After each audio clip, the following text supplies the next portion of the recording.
Have you ever wondered who you really are? It's a question as old as humanity itself, and one that continues to baffle us.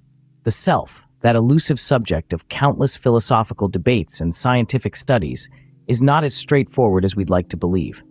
You see, our identities are not static. They're dynamic, ever-changing landscapes shaped by the sands of time. A myriad of experiences, emotions, memories, all woven together to create the tapestry that is you. The self, it seems, is not a fixed entity, but a constantly evolving construct.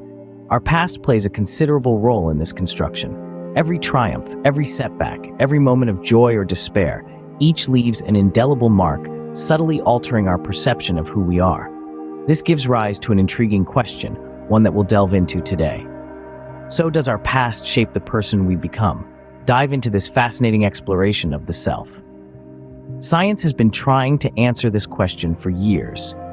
It has delved into the depths of our minds, attempting to unravel the enigma that is the self.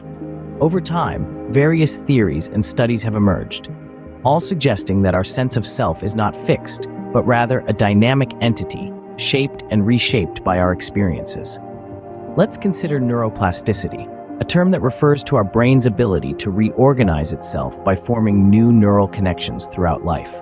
It's like the architect of our minds, constantly renovating and redesigning the structure of our brain based on our experiences.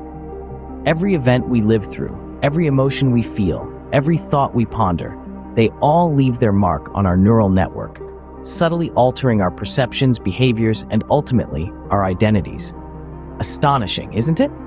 The brain, the organ we often associate with logic and reason, is also the canvas on which our experiences paint the portrait of ourself.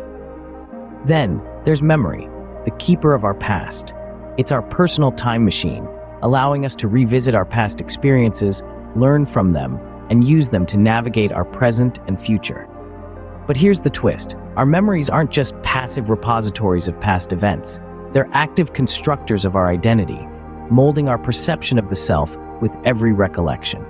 Each time we recall a memory, we subtly alter it, incorporating our current emotions and beliefs. Over time, our memories evolve, and with them, so does our sense of self.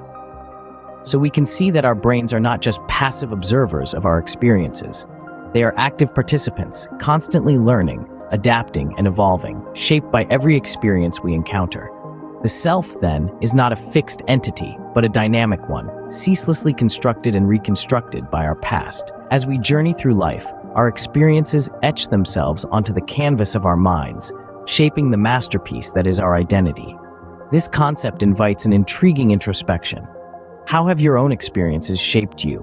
What facets of your identity have been chiseled by your past? As we can see, our brains are constantly evolving, shaped by every experience we encounter.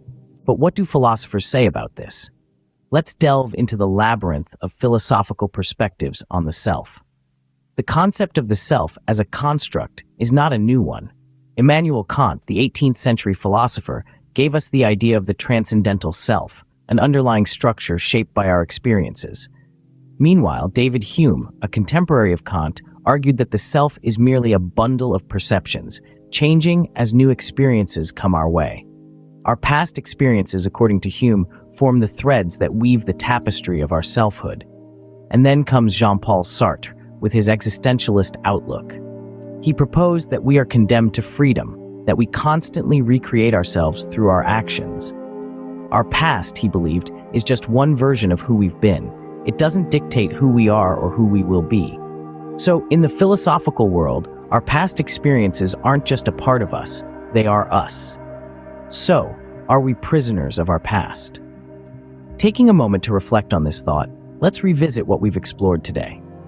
We've delved into the science of the self, understanding how our brains are constantly molded by our experiences.